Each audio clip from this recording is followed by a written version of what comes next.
Hello friend, welcome to my YouTube channel CNJ classes. इस video में हम देखेंगे कि हिंदी क्लास 12 का आज हिंदी पढ़ेंगे, जिसमें पहले हम देखेंगे कि जो हिंदी क्लास जो 12th है, हिंदी क्लास 12th का क्या देखेंगे। तो आज हम चैप्टर नंबर 9 देखेंगे, जिसका नाम है प्रगीत और समाज, जिसकी कौन लिखे है, जिसको लिखे हैं नामवर सिंह, जिसको रचना किए हैं नामवर सिंह। और ये क्या है, तो यह है एक निबंध है जो आपको 1 मार्क्स समझ लीजिए कंप्लीट हो गया। तो सबसे पहले लाइक शेयर और कमेंट कर दीजिए, और अभी तक चैनल पर नए होंगे तो चैनल को सब्सक्राइब करके, ये हमारा नंबर है, इस पर आप व्हाट्सएप ग्रुप नहीं जुड़ेंगे तो इस पर मैसेज करके आप या कॉल करके व्हाट्सएप ग्रुप में जुड़ जाइएगा, जो PDF नोट्स के लिए बहुत ज़रूरी है। पहले देखेंगे इसका हम सारांश यानी समरी देखने वाले, इंग्लिश में आप समरी कहते हैं और हिंदी में सारांश कहते हैं। इसका सारांश देखेंगे, जिसमें पहले हम देखेंगे कि प्रश्न किस प्रकार से रहते हैं। तो प्रश्न रहते हैं, कोई प्रश्न इस प्रकार से पूछे जाएंगे कि प्रगीत और समाज पाठ का सारांश लिखे, जो दीर्घोत्तरीय में रहता है, जो सिर्फ 5 मार्क्स का क्वेश्चन आता है कि प्रगीत और समाज पाठ का सारांश लिखे। यह हो सकता है कि ऐसा ना पूछकर ये तरह घुमा के पूछे कि प्रगीत और समाज पाठ का भावार्थ लिखे। भावार्थ, सारांश और केंद्रीय भाव, ये सब एक ही होता है। और प्रगीत 3 नंबर में पूछ सकता है कि प्रगीत और समाज का केंद्रीय भाव बताए। प्रगीत और समाज का केंद्रीय भाव बताए, ये भी एक, लेकिन आंसर आपको एक तरह से ही लिखना है। और 4 में नामवर सिंह द्वारा रचित प्रगीत और समाज पाठ का सारांश लिखे, या ऐसे भी हो सकता है। तो चलिए आंसर यानी उत्तर देखना प्रारंभ करते हैं कि कैसे उत्तर, ये सब क्वेश्चन आएगा तो उत्तर कैसे लिखेंगे, और बहुत अच्छे तरीके से बताएंगे। तो उत्तर आपको लिखना है कि प्रस्तुत निबंध में नामवर सिंह प्रगीत के उदय के ऐतिहासिक और समाज कारणों पर पड़ताल करते हैं, यानी उस पर नज़र रखते हैं। उसे उनका मानना है कि प्रगीत हिंदी की अपनी लोकपरक जातीय काव्य संवेदना का आधुनिक विकास है। मुक्तकों में भी जीवन का यथार्थ अपनी पूरी यथा के साथ उपस्थित होता है। हिंदी कविता का जातीय इतिहास मूलतः प्रगीता का इतिहास है।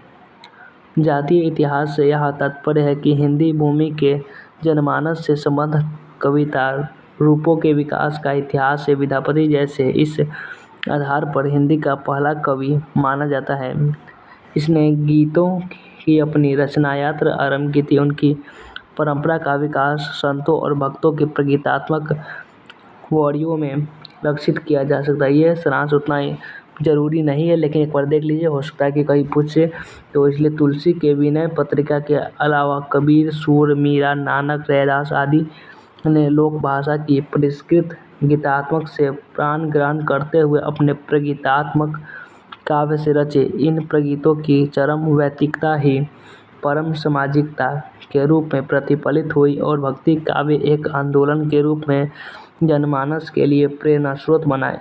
वे इसका विकास आधुनिक काल तक देखते हुए बताते हैं कि हिंदी आधुनिक कविता एक प्रगीतात्मक सौंदर्य शास्त्र को विकसित कर रही है। यह न तो व्यक्ति की आंतरिक अनुभूतियों की अभिव्यक्ति को प्रकट करने का संकर करती है, और न ही उन बाहर के अर्थात का रचनात्मक सामना करने में हिचक रही है। अंदर न तो किसी असंदिग्ध विशुद्धिष्टि का मजबूर खुटा लड़ने का जिद है, और न ही बाहर एक विराट आंकने की होड़। बाहर छोटी सी छोटी घटना, स्थिति, वस्तु आदि पर नज़र है और कोशिश है उसे अर्थ देने की। इसी तरह बाहर की प्रतिक्रिया स्वरूप अंदर उठाने वाली छोटी सी छोटी लहर को भी पढ़कर उससे शब्दों से बांध लेने का उत्साह, अर्थात आधुनिक कविता न तो रोमांटिकता की हद तक व्यक्तिवादी, आत्मपरक और कलावादी, और न ही सामाजिक अर्थात के प्रति यांत्रिक रूप से सीमित। यानी ये जो चैप्टर है थोड़ा उपरांत टाइप का है, जिसको पढ़ने वाले की उतना रुचि नहीं लगती है, जिसके कारण आपको उतना अच्छा नहीं लग रहा होगा। लेकिन ये भी हो सकता है कहीं पूछे तो आप नहीं लिख पाएंगे। इसके लिए आपको एक बार ज़रूर याद कर ही लेना, सारे पाठ को, सारांश को याद कर लीजिएगा, क्योंकि यहाँ से आपको 15 मार्क्स बनते हैं। यह कविता किसी जड़ीभूत सौंदर्य रुचि की जगह व्यक्ति और समाज के द्वंद्वात्मक संबंधों को उनके संश्लेष में देख रही है। यह किसी प्रकार का पूर्वाग्रह और दुराग्रह नहीं, बल्कि यह एक वास्तविक लोकतांत्रिक कलाबोध आधुनिक कविता की विशेषता के रूप में देखा जा सकता है। प्रगीतों की इस आधुनिक उन्नयन के क्रम में शमशेर, त्रिलोचन, नागार्जुन तथा केदारनाथ सिंह का करता हुआ यह निबंध कविता के समाजशास्त्रीय विश्लेषण एक प्रतिदर्श के रूप में देखा जा सकता है। तो यह हुआ सारांश जो आपको समझ गए। इसका PDF के साथ आप याद कर लीजिएगा। PDF भी हम ग्रुप में भेज देंगे, जिसके कारण आपको कोई आसानी दिक्कत नहीं होगा। आपसे एक बार ज़रूर देख लीजिए, अगर याद हो तो देख ज़रूर लीजिए, क्योंकि आपको कोई पूछ दिया तो आपको दिक्कत होगा तो 15 मार्क्स लाने में, तो इसी कारण आप 100 में 100 मार्क्स नहीं ला पाएंगे। तो आपको हर चीज़ के लिए आपको तैयारी करनी होगी। तो चलिए वीडियो को एंड करते हैं और मिलते हैं फिर नेक्स्ट वीडियो में।